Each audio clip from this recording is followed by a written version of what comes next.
Hi, I'd like to explain lookup tables in BoloForms.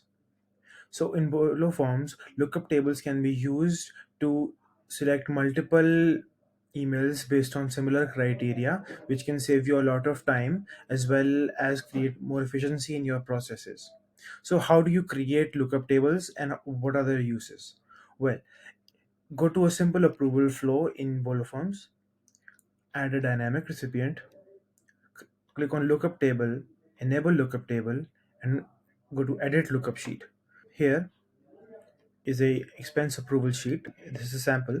Here the email sent depends on the department that the employee chooses in the form.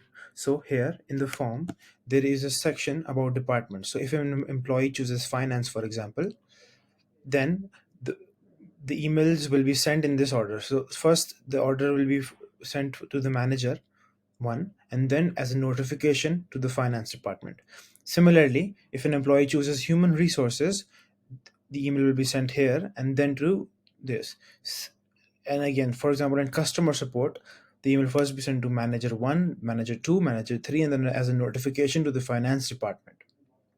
You can create multiple levels of this, which can again create efficiency in your approval process. To make lookup forms work, first you have to make a dynamic recipient, and in this you have to select the department or whatever criteria you are using for selection of the form.